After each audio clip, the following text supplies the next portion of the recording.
Okie dokie. We are back. By unpopular demand. Yeah, it's not that popular, huh? It's okay, dude. I enjoy talking to you. Is that what this is for? Is just to improve our friendship, not necessarily grow our personal brands? No, I think it does everything. I think it improves our friendship. I think it improves our brand. I think it improves how we can talk and communicate. Because if we watch it back and we're like, wow, I sounded like an idiot trying to formulate that argument or sentence, then you kind of tend to do a little bit better in the future, you know? Sometimes I look at, like right now, see, I'm fucking stuttering, and then I sound like a retard, and then I'm like, fuck you, Marty. Talk normal.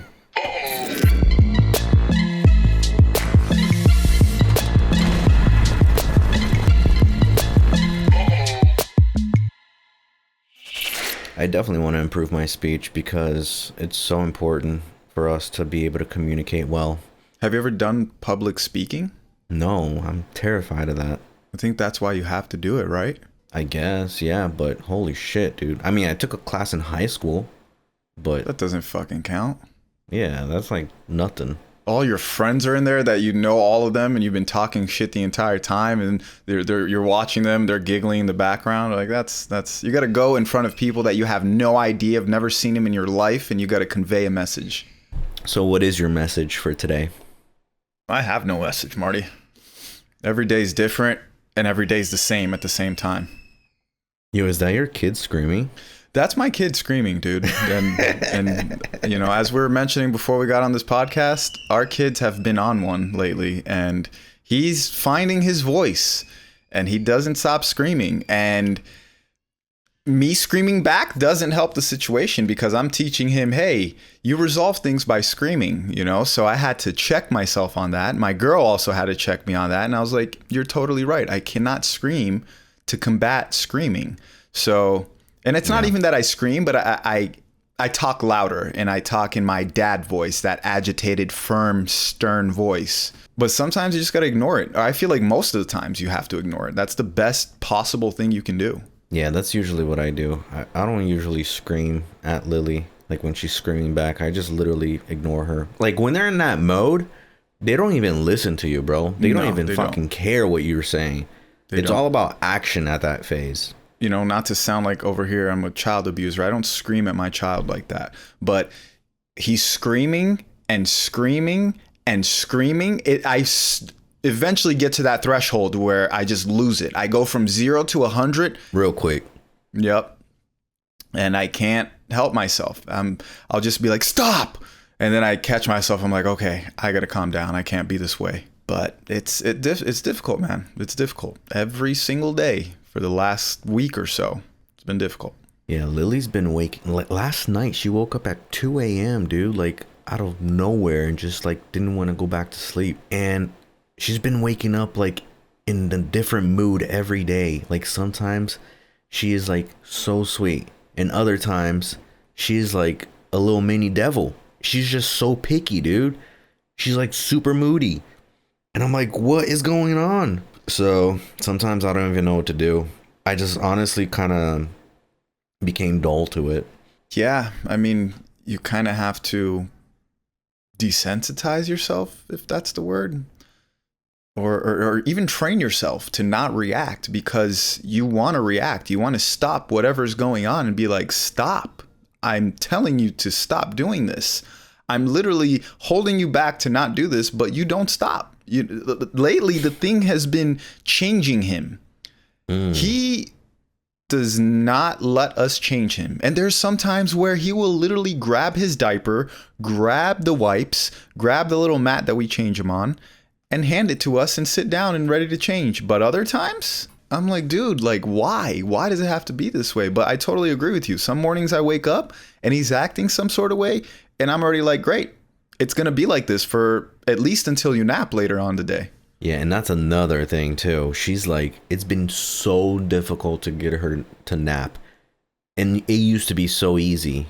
Like, now she's just, like, fighting it. Like, she does not want to nap at all. Like, the only way she naps is if we get in a car.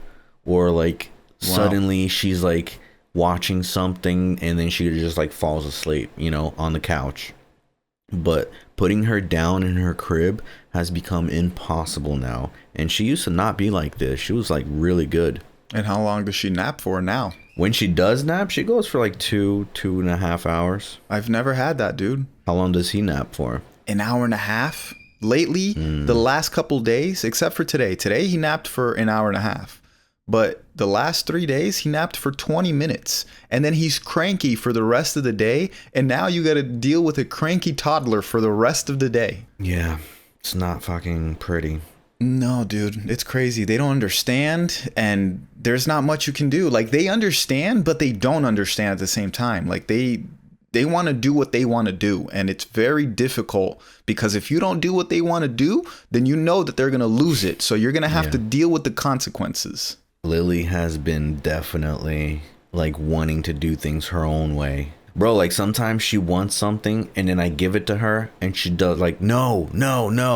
And then she wants to do it. When she does it, she doesn't do it right. And then she gets pissed off. It's like, there's no winning. There's no winning, dude. There's no winning. It's horrible, dude. Like, but at the same time, there's moments that she's like so sweet and she hugs you so tight and you're like, oh my God, let's have 3 more. And then you're like, fuck no, the next day. And it's not even the next day. It could be a 5-minute difference. Yeah, for sure. Like, I don't get it, dude. It's like they're fucking bipolar. They go through the range of emotions. Yeah, it's insane. It's insane. I wonder if we were like that when we were little. I was about to say, bro, we were the same way. Undoubtedly. All babies are the same, dude. All babies are the same. For the most part. I don't know. I just never really hear my mom talk about it like that. Like how... They forget. Our parents forget. We're going to forget. I guess we... Yeah, you're right. Because I do forget sometimes things that Lily used to do. Yeah, you only remember the good times. You're not going to remember the bad times. You're going to remember for the most... You might remember a little bit of the bad times, a little bit of being frustrated and it was hard to do this and that. But for the most part, you're going to remember the good times. You're going to be like, oh, I missed when you were so small and we would do this and we would do that. You know, it's nostalgia. I think it goes the same thing for anything. You know, like we think of comedy movies and... We're like, oh, comedy movies used to be so much better back in the days. What happened? What happened to the genre in general? I think it's that nostalgia of old school movies, like those old school Jim Carrey movies. You're like, damn, there's never going to be another comedy movie like this. But then The Hangover came out and it was legendary at the time. But I'm sure when Hangover came out, we were thinking like, yeah, it's good, but it's not like those Jim Carrey movies. And then years pass by, a decade goes by and we're like, nah, damn, Hangover was really good. I guess it needs time for it to be considered a classic. Yeah. I recently watched an experiment that was really interesting. There was about 10 people inside of a waiting room and one person, they were doing the experiment to this one person and she had no idea what was going on. But every 5 to 10 seconds, a buzz would go off and everybody would stand up. Did you watch that or no? I've seen this, yeah. So everybody would stand up and this lady that wasn't in on it, she was like looking around. After 3 beeps of everybody standing up, she started standing up as well. And then one by one, everybody left the waiting room and she was the only one left in the waiting room. And the beep would go off and she would still be standing up. And then another person came in that wasn't part of the experiment either. Right. And the beep came up, she stood up and the person was like, why are you standing? She was like, oh, everybody else was doing it. And then after that, he started standing up. And then whoever else came inside of the room, they all started standing up as well. It just comes to show how society and how humans are wired. A bunch of sheep. A bunch of sheep, dude. And I would love to think that I would not stand up, but I don't know. Yeah. I don't know. Yeah, exactly. I think about that too. Bitch, if it was me, I would not stand up. I would ask questions. But then again, I'm not in that situation, so I can't really know for sure. Yeah, and there's so many things in society that it's just a society norm that you do, and you don't necessarily ask questions. You just go along with it because it's part of it. What is something that we don't ask questions, we just accept? I mean, I think it can be so many different things. It can go anywhere from vaccinations, wearing shoes, wearing shoes in general, because ideally being grounded and having your feet on the ground is the best possible way. I mean, Yeah, there's many different, there's counterpoints to that argument, and there's things to support it as well. Like people will say, oh, if you don't wear shoes, you might be flat-footed, but then you're not connected to the earth if you are wearing shoes. I don't know. I think everything is that way in a sense. First thing that comes to mind is paying taxes. Like, why? Like, I get the function of paying taxes to, support the government and stuff, and be able to like build roads and fund schools and whatever. But then, like, I don't know, it just feels wrong that they get a cut of my earnings, of my labor, that I traded time for. I mean, they get a cut of the cut of the cut, because they get multiple cuts. It's not just the end of the year you have to file your taxes and you have to pay a certain amount. There's sales taxes, there's property taxes, there's so many different types of taxes. Even tolls. I think like the reason why tolls even emerged, I think I heard this on Joe Rogan, was because they had to like fund the city somehow, or I don't know if it was like the city, but I guess they were like funding the road maybe. But like now that the roads are built, they're still charging people. Like, I don't know. I forgot exactly like the backstory, but it's like not necessary for them to like be charging us tolls, and yet they still do, because once you give those people power, they're not going to give it up. Yeah, exactly. Once they start charging you, they're not just going to be like, oh, okay, we're going to charge you less now. No, or we're not going to charge you at all. It's kind of my philosophy when it comes to getting clients in the production business. I'm like, if I charge you $3,000, that's my price, $3,000. If you ask for a lower price, and all the clients say the same thing, they say, oh yeah, can you do a way lower price? And then, my business is going to grow. And as it grows, I'm going to pay you more. That shit has never happened. Has never happened. Nobody has been like, oh, now I'm going to pay you more. Nobody has done that, bro. No. They'll just want to keep paying what they have always paid, unless you charge more. Exactly. There's always going to be something. There's always going to be, oh, this came up and I have these other expenses now because I'm making more money and I have this and that. I can't afford to do this. Okay, bye. You can't afford me then. Yeah, but sometimes it's hard saying no, right? To work, because it depends on your situation, really. But sometimes like you want to say no, but you're in a situation where you can't say no. So then you have to say yes. And then you're kind of stuck in that rat wheel. Yeah. For sure. It's really about finding out what they're willing to pay you, which is always the hardest thing. That's why the best question you can ask is, what's your budget? To figure that out so you can, and most of the times they're going to give you a lower budget, and then you can work your base from that. That that's the minimal that you can get paid, and you can work your way up from that. But the problem about that is that a lot of people who might want a video don't even know what the worth is. So then that's why they lowball, and they just want to pay what they think is worth, but they don't realize how much work it takes, and that's why they're lowballing you. I think that's up to you to inform them of how much work that it takes then, because if you inform them and you let them know, like usually when I'm talking to clients, I'm throwing names out there. I'm like, oh, I've worked with this person. I've worked with budgets of 150,000 and I've done this and this and that. So now they're already like, oh, okay, this guy is premier. He's legit, and he's worth a lot, and he costs a lot. So now I'm already giving that illusion to them. It's kind of like when you send an invoice, or not an invoice, when you send a proposal, I always send two prices. I send a premium price and the basic price. The premium price you show them first, and then you show them the basic price, which the basic price is still going to be high per se for most people, but it because they saw the premier price first, they're going to be like, oh, okay, I'm getting a deal with the second price that's way less. But do you show what's included in those different packages? Yeah, of course. And a lot of the times, my philosophy when it comes to work is under promise, over deliver. Over deliver. Under promise and over deliver. Because if I can do that, that's going to make that person a lot happier. They'll be like, oh, wow, I didn't expect to get this, And if it's something that's easy for me to do, it's kind of in a way already done. I just got to, take an extra 5-10 minutes of my time to do it. Then cool.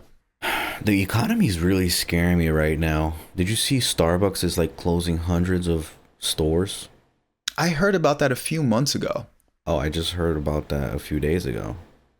Yeah, I heard about that. Maybe it was a rumor a few months ago and then now it's official. But it makes sense, dude. Like, I know a lot of people that stop going to Starbucks because it's so Starbucks. It's kind of like the same thing, which is cool. Yeah, but it's not just Starbucks. It's like a bunch of different stores closing up. Yeah, I think we're moving away from that brick and mortar type of stuff for the most part when it comes to a lot of these stores. So you don't think it's people not buying as much because the economy's like kind of taking a hit? I definitely think it's that as well. But I also think that when the economy's good, everybody wants to open up a business. Everybody wants to have Spend something money. new. Yeah, offer a product. Look at 2020, how the economy kind of boomed because everyone was receiving checks. And Exactly. It was an artificial boom. yeah, for sure. Thanks, Biden. I mean, Trump started that. What, the stimulus checks? Yeah. I remember. It was like a huge meme that was like, oh, just got paid from Daddy Trump. Yeah, but they were just printing money, I guess. And that's what created so much inflation. I don't know, dude. I do feel like we've been putting off a recession or a depression for a long time. Yeah, what the fuck? It was supposed to hit a long time ago. Exactly. So I feel like the next one that does hit, though, is going to be extremely bad. What do you think is going to happen? I don't know, but I definitely recommend people having, some food at home, some canned goods and all that stuff, just because I feel like, who knows? I would rather be prepared for the worst and hope that none of that happens, but at least I'm prepared, especially with having a young kid and having a family. I can't afford to not put food on the table, because when that happens, that's when people are going to hit that animalistic behavior and get food or get the supplies their needs, whatever ways necessary, whether it's stealing, robbing, whatever the case may be. We got a little taste during the pandemic. It was so scary going to the grocery store and seeing a bunch of stuff missing. Yeah. Imagine having a kid at that time. Like, how the fuck did people do it, dude? Like, how do they feel? That must have been fucking nerve-wracking. Especially in the beginning when like it was a thing to not even go outside. I mean, just when I saw the grocery stores all getting emptied out, like the shelves and stuff, bro, I was like, yo, is this the end? I was thinking all types of shit. It definitely felt that way, right? Even driving in the roads. I remember I would still, thank God, get gigs.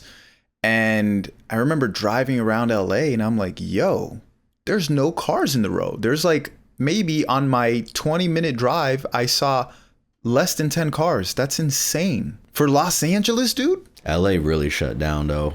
It was scary, dude. Like, I mean, I definitely was scared that first week or two. And then I started thinking like, okay, what the fuck are we doing? The government just said we're going to shut down for what? They said 2 weeks or something like that. And then the 2 weeks passed and I'm like, okay, now what? What's going on? I remember like the first week, like NBA games being canceled and all types of sport events. Oh my God. Like, what the fuck? I've never seen that in my life. Yeah, when the NBA got canceled, that's when it hit me. I remember being at the pool with our friend Dro that was visiting LA at the time. And I got a notification from ESPN that said the NBA season is suspended indefinitely. I was like, oh, shit. That's how you know it's getting serious. Yeah. My daughter doesn't even know what the fuck we went through. And that was just a few years ago. Right. And I mean, it's inevitable that something like that's going to happen again. You think? I think so. Yeah, but I feel like people are kind of fed up with bullshit, dude. Not that it was bullshit. I'm just saying, like, there's a lot of skeptical people, with this whole COVID shit. I mean, wasn't it bullshit? Wasn't it just a flu? Yeah, but I'm just saying, like, now that we know it was just a flu, next time around, we're going to be like, man, that shit ain't nothing. Yeah, but that was because this one wasn't strong. Let's say if it's something that really is strong and people are dropping left and right. Like, I would hear all these numbers of people dying, but personally, I didn't know anybody that died. I know people that got COVID, you know, so that's what kind of made me feel like these numbers have to be artificial. Like this doesn't feel real, especially because China was coming out with numbers like, oh yeah, only like 100 people died. I'm like, that's BS. If this amount of people are dying in the United States and your population is 3-4x the time or the amount of the US, then for sure a lot more people died. Who knows what's like real or not, like the numbers and shit, you know, because like who the fuck is out here counting? Yeah. And then also not just that, I know a lot of people that work in hospitals and nurses, and they were all saying the same thing. This guy got ran over, slap a COVID tag on him, we're gonna make more money from insurance or whatever the case may be. Or this guy died from, I don't know, something else that doesn't have to deal with COVID but is like a disease or a sickness. Oh well, slap a COVID tag on them. They had COVID as well. Or like putting people on ventilators and then their bodies becoming dependent on that. And then once they took them out, they would die. Yeah. I mean, I don't know if any of this stuff is true. It's just like rumors that I've heard. Yeah, I just heard it from people that worked at hospitals, but was I personally there? All I know is my personal experience. I personally had COVID once. And I was not affected that hard. I was going outside, still going on a run, still doing these things. Was my run affected? Yes. It just felt like a normal sickness. I wouldn't even call it a flu. The only thing that did scare me was I lost my sense of taste and my sense of smell. And that took a long time to get back. My sense of taste took like a month and my sense of smell took like 3 or 4 months. And I was scared that I was never going to be able to smell again. Yeah, the whole taste thing is pretty gnarly because like one of the biggest pleasures in life is food. And if you can't taste what food tastes like, then holy shit, like you're missing out on a big part of life. Dude, I remember when I got COVID, or how I confirmed I had COVID, because I didn't take a test. I confirmed I had COVID because I got home and had got some food, started eating the food, and I was like, yo, I can't taste anything. So then I went to Whole Foods and bought a bunch of kale. I hate kale. I bodied that entire bag of kale easily. And I'm like, yo, I got COVID. So you don't like kale? No, I'm not a kale person. So you'd never eat it? No, unless it's like extremely well hidden inside of some sort of food, then that's fine. But I won't, if I taste it, I don't want it. I can't taste it. What's another food you don't like? Liver. I hate liver. Liver, I can smell it being cooked. Well, that's not really common though. In the US, it's not that common, I guess. I guess in my household growing up in Brazil, it was common. My mom would cook liver and I could smell it being cooked and I was already disgusted. It has a very strong taste. Mm-hmm. Very healthy for you. It is. I should actually eat it more often because I feel like my first bite is probably the worst, but then like I sort of get used to it. And it's like gamey and chill. It's disgusting. Do you eat chicken hearts? I love chicken hearts, dude. Come on. Chicken hearts is the shit. I be having that shit for breakfast sometimes. Really? Yeah. Oh, I miss the Brazilian supermarkets in South Florida where it would come seasoned already because their seasoning is so good. Oh, yeah. I would buy it at Whole Foods sometimes, but I could never season it the way that they season it. They have it at Whole Foods? Yeah. Oh, shit. Yeah, I usually get it at the farmer's market here because I don't see it at the grocery stores. Yeah. They have it at Whole Foods where you get all the other types of meat at the butcher. And they're really cheap compared to like regular meat. And it's great for you as well. Is it? Like, what's the benefits from it? I mean, I think it definitely has a lot of amazing nutrients. I don't know it like off the top of my head, but I've read some stuff on it before. Yeah, some people are disgusted by chicken hearts. Like, they don't even understand how some people eat it. I get it, dude. I mean, it sounds disgusting, especially being raised here in the United States. You don't eat pig, do you? Very rarely. Yeah, I don't eat pork. That's the only thing I don't really touch. If I'm in Brazil, I'll eat some pig just because I'm in Brazil. They made some feijoada, which is like one of our signature dishes in Brazil, which is like a bean stew with pork. And I'm like, yeah, I'm going to have some pork today. But for the most part, I avoid it. Where my girl's from, Bragança Paulista in Brazil, is like known for their sausages. but it's all pork. So Yeah. I wasn't even able to try it out.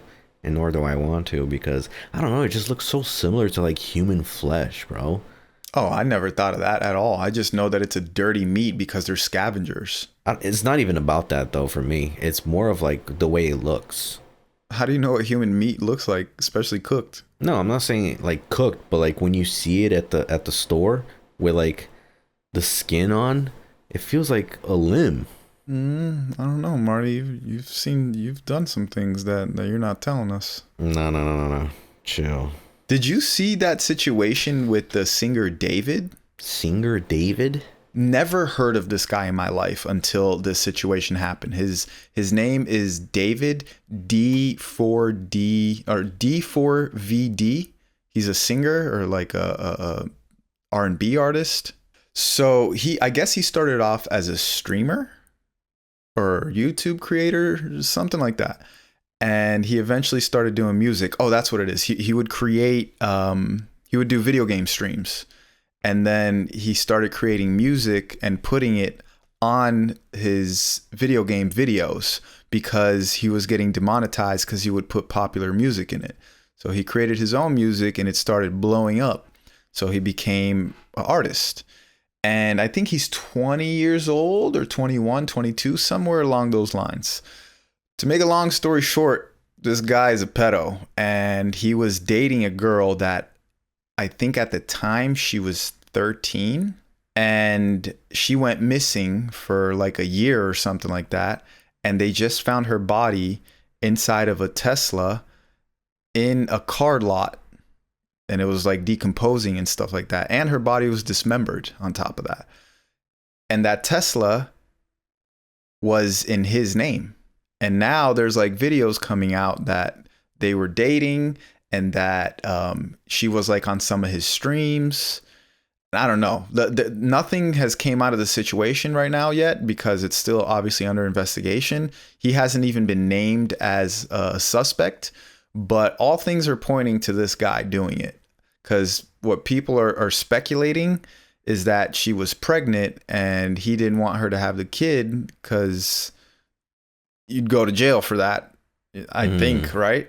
Yeah, something happened in between. So who there. found her in the Tesla? So this car was apparently parked in some neighborhood for like a few weeks, and then it got towed into a lot. And at this lot, the people that would walk by, the guards and stuff, would start smelling a foul odor coming from this lot. Man. So then they called the cops and they found a decomposed body in there.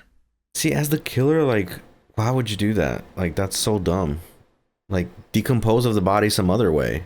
I thought the same thing. I'm like, bro, like, did you never, I don't know, if you're going to kill somebody, this is terrible, but if you're going to kill somebody, like, do it the right way or like stuff that you've seen on TV or on shows and stuff, like bury the body or something, like leaving it inside of a Tesla.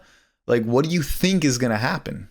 I don't know. He might not be the killer then, because why would he put her body in his Tesla and just leave it there? Like, what the fuck did he think was going to happen? Yeah, but also at the same time, like, why aren't you looking out for this Tesla? Like, this is your Tesla. Aren't you be like, yo, my Tesla's been missing for a few weeks? He never called the cops saying it was like missing? No. Yeah, I'm sure they're going to investigate and find out exactly what the fuck happened. Do you think he did it? I mean, all things are pointing to him doing it for sure. That's what I think. I think she was pregnant and he did what he thought was right, so he didn't go to jail, but now he's going to end up doing life in prison. Is he famous? Like, I never heard of this guy prior, but I think he's pretty big in the younger community. I think he's worked with Billie Eilish and stuff like that, so he's pretty legit. Isn't it funny how like some people are like super famous, but you've never heard of them? All the time, dude. It's a new generation, you know?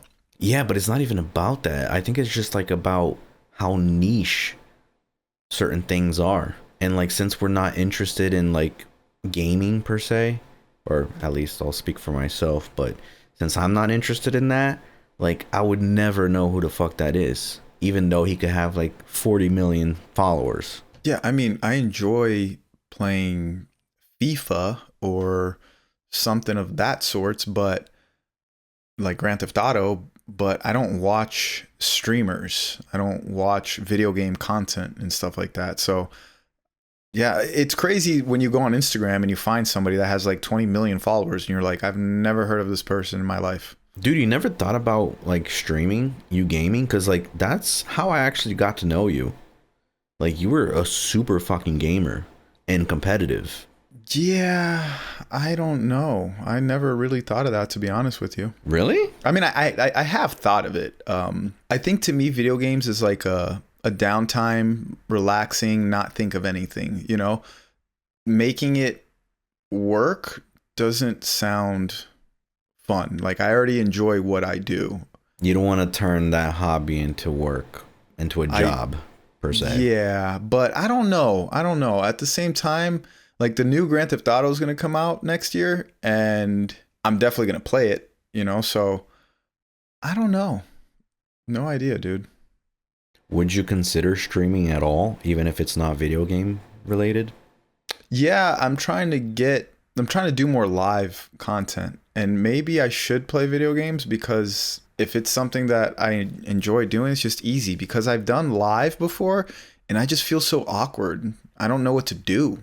But if you already have a game in front of you, then it's less awkward.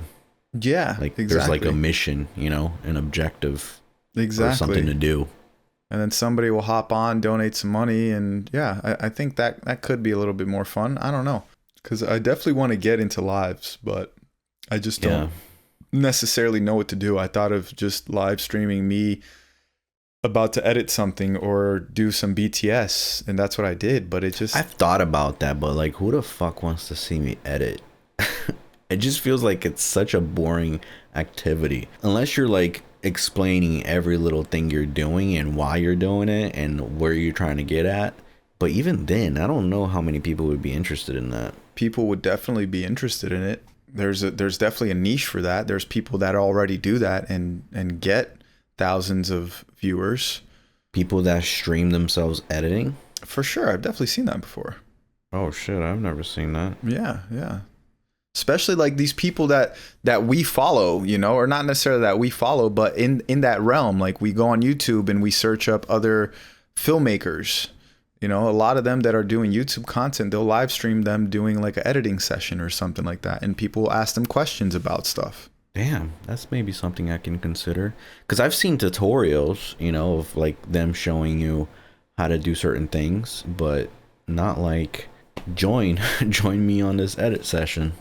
Yeah, and I think it makes sense, especially for a consumer, because at that moment in time, you have an opportunity to ask that creator a question and they're more likely to answer it because you're on their live stream, as opposed to you asking them a question on a comment on YouTube or Instagram. But it also has to be something that you have permission to showcase what you're editing, because like if it's a client, then can't necessarily show.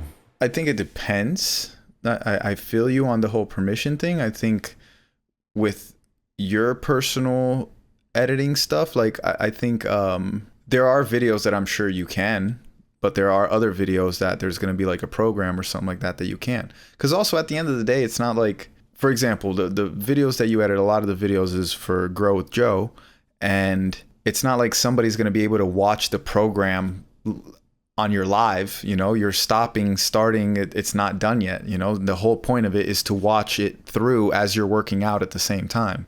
But I feel like if you were to do a music video or something like that, then it'll be a little bit different because maybe that song isn't released and the artist doesn't want those visuals coming out before they put it out, you know? I guess it varies from project to project, but I'm just thinking about it like from the client's perspective. I don't know if like that's something that they would like, you know, for that to be out, especially if like you're scrubbing through some footage that shows like mistakes and stuff, you know. I mean, maybe you don't just open up the project at that point in time and start from scratch. Maybe you started off already halfway through and you already have certain things detailed in there, you know. Definitely something to consider. I just never thought people would be interested in that. No, I definitely think people are. And I think the more you do it, the more you build that niche audience, especially if you're doing live on YouTube vertically. It's getting a lot of engagement, not necessarily engagement, but YouTube is really trying to push that. So I did one live before on YouTube vertical, and I think I had maybe 3 viewers at one time, and I like maybe overall like 9 or 10 viewers. But out of those viewers, I got 5 new subscribers. So I'm like, yo, the ROI on that is crazy. But on YouTube vertical, like you have to do it from your phone, right? You can't like necessarily screen share your computer screen. Yeah, I think as of right now, yeah. I mean, I feel like that's good if you're shooting mobile, but if you're gonna like do something more high end on the production level, then you might want to shoot with the camera and also be able to like screen record your computer. I mean, yeah. I just feel like right now there's a big opportunity for vertical live because YouTube is trying to push it. I literally just did I don't know, I think it was like a 2-month thing with YouTube creators, where it was a representative from YouTube, and every week or so she would hop on there. She was actually Brazilian, Ana Carolina as well. And wow. yeah, and she was just pushing YouTube vertical and, you know, getting us to learn it, and yeah, it was pretty cool. There's definitely a lot of opportunities out there. Yeah, but at the same time, because there's a lot of opportunities and a lot of people making money, it convinces even more people to join, and then the whole market becomes saturated. And then it's hard to stand out, because like think about like when we first started doing YouTube videos, how like no one was doing content and it was much easier to get views. Now it's nearly impossible.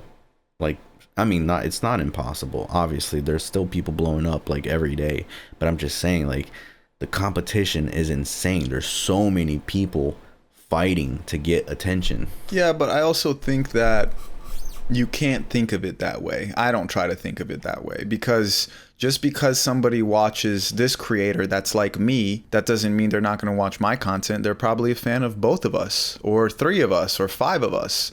You know, I think you just have to continue doing it. I think consistency is the main ingredient, but it's not the most important ingredient. What is the most important ingredient? Creating something. So I mean, I guess that is consistency, right? Creating. But I don't know, like I feel like testing the waters, trying different things, see what works, see what doesn't. Like you have to be a shapeshifter to be a content creator, I think, because the market kind of dictates. Well, at first, right? Exactly, until you built that niche audience, and then you move on forward. Like I was creating videos on YouTube for 3 years on my own personal channel, 3 years or 4 years. And then I finally hit 10K. And then a month after that, I hit 20K. And then a couple days after that, I hit 30K, you know? So it took a while to get the ball rolling, but when it starts rolling, that's when things really, it's like the domino effect or the snowball effect, you know? It just keeps getting bigger and bigger and gains more and more speed. Yeah, I saw a quote today. This is what it said. Consistency looks like nothing is happening until everything changes. I like that. That's what it is, man. Small steps, you know? It's like, I guess, sort of working out. You're not going to see results a week after or a day after, but you will in a few months, right? Yeah. Yeah. But then, like, it's so hard to get that ball rolling. Like, it's so hard to, like, get that initial movement, to get that, you know, inertia. Is that the word? I don't know what that word means, but I heard it so many times. I know, I've heard that in school too, but I don't know if I'm using it in the right context right now. Totally doesn't mean shit to what you're saying. But it's definitely always hard at first, especially because you're not good necessarily. Like, think about our first skits. Shit sucked. No wonder why I didn't get views.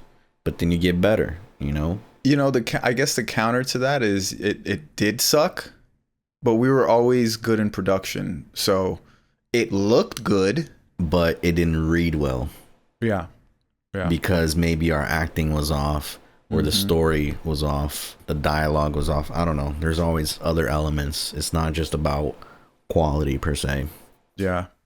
And then also, it's kind of like you watch Michael Jordan play basketball. He makes it look so effortless that you're like, wow. It makes you feel like you can do it. Yeah, it literally makes you feel that way. And I think that's what great creators do as well. They create something and it seems so effortless. They're like, yo, I could do that too.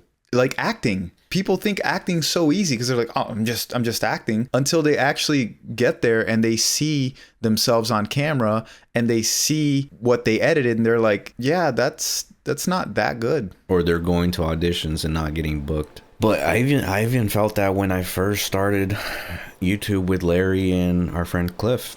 Like, we were watching The Lonely Island on SNL and we were like, yo, what the fuck? This is hilarious. We could totally do this. That seems fun as hell to do. And then we ended up like trying to mimic that. But then, you know, obviously once you start on it, you're like, oh wait, there's a lot more steps to this than we anticipated. I think that's also the beauty of that, right? Is the naiveness. I mean, it's what kind of gets you interested or gets you going, right? Yeah, exactly. Because if it wasn't for that, then I would have never started. Yeah, if it looks too hard or if it seems too hard, then you're like, I'm not going to do this. But it's funny though, because like that can be so subjective. Like one thing may look hard or one thing may look easy to us, but to other people, they're like, no, I can never do that, because they don't even know where to start. Right. You know, we have like somewhat of a background in film and editing. So we're like, oh, wait, we can connect these two dots, put them together and create something like that. And like also mimicking people definitely gets you to be eventually original, right? Because like at first you're like trying to be exactly like what you saw, and then you do it enough times where you're kind of developing your own taste, your own style, and then that's how you kind of become known for that. Honestly, you don't have to be original at all. You could literally copy and paste something and it'll go off, and I've seen that before.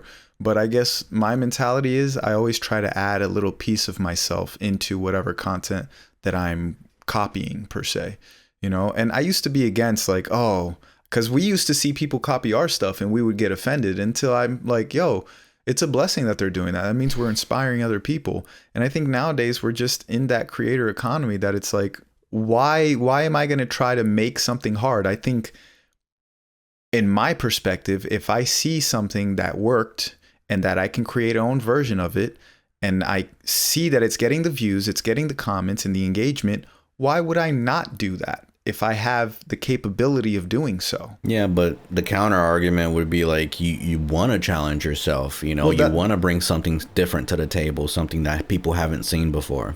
That's what I was going to say. I think it's finding that balance, you know, it's doing these content that's a copycat content or a trend, and also doing content that you thought of yourself. Original. Yeah. I mean, I wouldn't even necessarily say it's original, because you may think it's original, but maybe it's just something that you saw years ago, and that you mixed that idea up with another idea. It's like what Nas said, there's nothing new under the sun. No idea is original. Right. And I believe that. No, that's true. But when I say original, I mean, like, you basically came up with an idea in a natural way versus like you just seeing something and you're like, oh, I can redo this. You know? And also, like, just because I copied something doesn't mean that you have seen it. So you might think what I created is original, even though it might not be. But I'm not even thinking about necessarily like the viewer. I'm thinking about just for like myself. I want to look back and be like, yeah, I thought about that. I don't care nowadays. So what is the goal then? To make money, to grow and make money. That's the goal at the end of the day. Because I always hear that's the wrong reason why you should be doing something.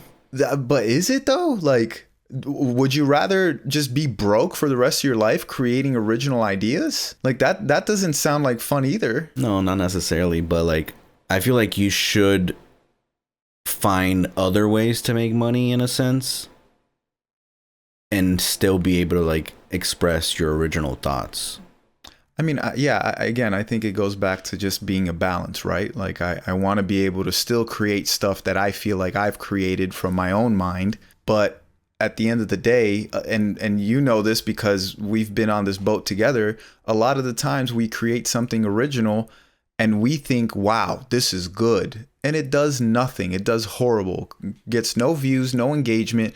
And we just spent hours upon hours creating this, from the writing to setting it up, to shooting it, to editing it, and then to posting it, marketing it, finding the right hashtags, finding the right comments and things like that to do. These are hours.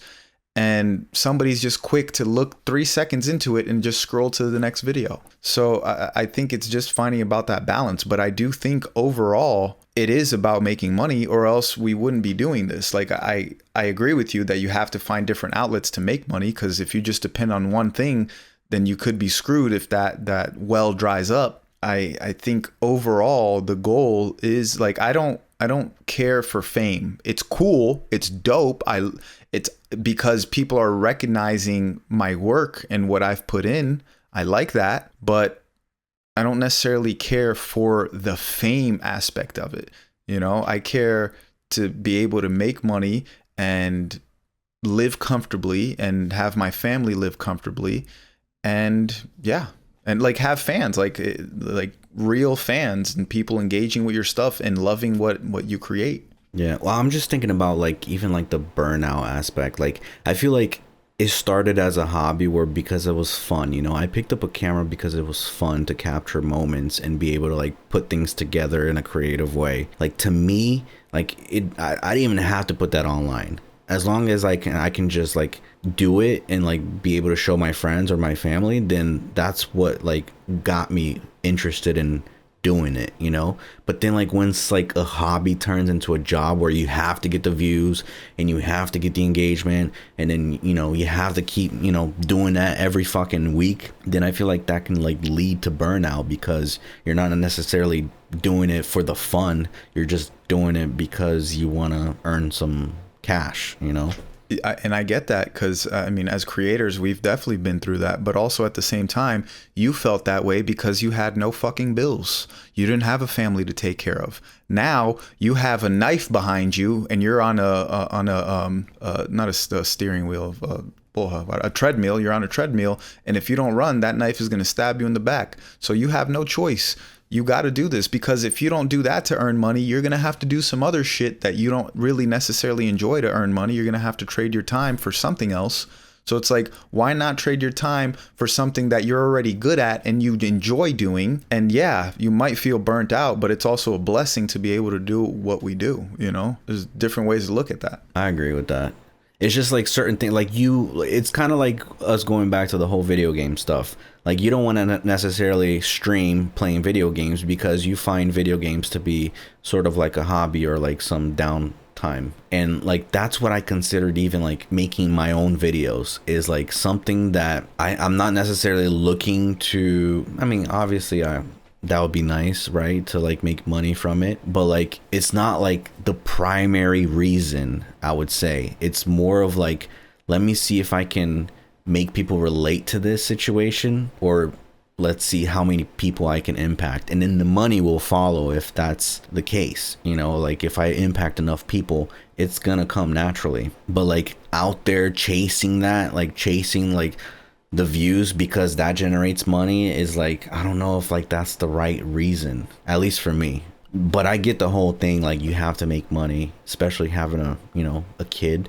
It's like, fuck, no, of course you have to make money. But once a hobby turns into a job, it kind of takes the fun out of it. I get it, but I also feel like it's having that mentality that it will, as opposed to just thinking like I have to do this, like this is my job, and I'm blessed that I get to call my job something that I already enjoy making or doing. Exactly. And that's why I found like an adjacent thing where it's not necessarily, hard labor, but it's something that I'm able to do as far as like editing, but it's not like my own content. It's like other people's content that I'm able to help out. I don't know. I don't really know what the point of this is, but I just feel like chasing views and chasing money with content is just like, I don't know if like that leads to you doing that forever.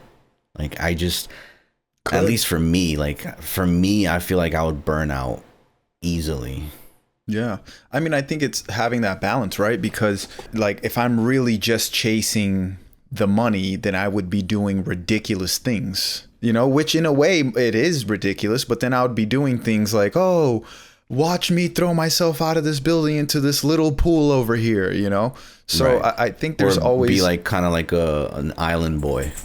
Yeah, exactly. So I think there is balance within that. You know, like, of course, I want to make money, but I want to make money off of creating comedy skits, of creating things that I enjoy creating, not just any sort of content. I think that's why the video game stuff kind of feels weird to me, because I don't enjoy watching any of that. I don't care for any of that. So that's why it feels weird to stream and play video games, because I don't care. But I also see what you're saying, where it's like, if you enjoy it and you're going to do it, might as well stream it. If you couldn't make money from making skits, would you still make skits? I don't know. I think at one point in my life, yes. But nowadays, with the family? Nowadays, with the family, I don't know, to be honest with you. I'm leaning more to no than yes, because it takes up my time. It's like an investment that you're putting in. Exactly. And I could be using this time to go play with my son, to go do something else, go chill, you know, have some moments to myself. But I'm trying to stay disciplined. Yeah, but at the same time, it could be like a hobby, you know? Like, even though you do have a son and you want to spend as much time as you can with him, you still want to have your own time, right? Like, you still want to do things that you want to do. Like, for me, it's like fishing, for example. Like, I fucking love fishing, and I go there because I have fun, not necessarily because I'm gonna earn some money, you know? Yeah, but I think it's different, because fishing is a chill thing, as opposed to this. I have to put everything together and then put it out. I think the fun in filmmaking... fishing could be pretty tough too. It could. Depending on the weather, depending on how things are going, depending on a lot of different factors.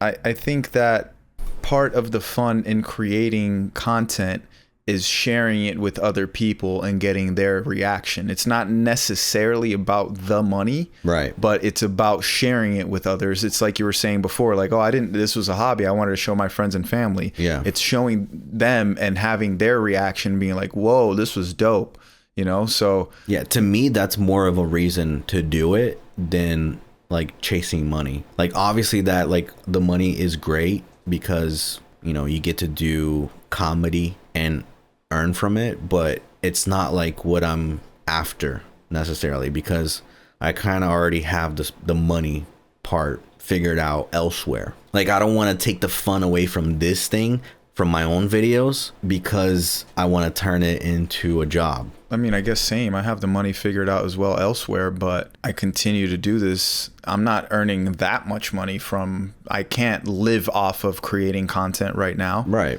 I still have to... I have a production company. I have to go and create content for clients and film for clients and stuff like that. So would I still be doing it if I couldn't earn money? Probably not, because I think that's one of the goals, right? One of the big goals is to make money off of this, not just to have people love me for it. That's great, and I love that too. But I think the biggest overall goal is to become a multi-millionaire off of the content that I love creating.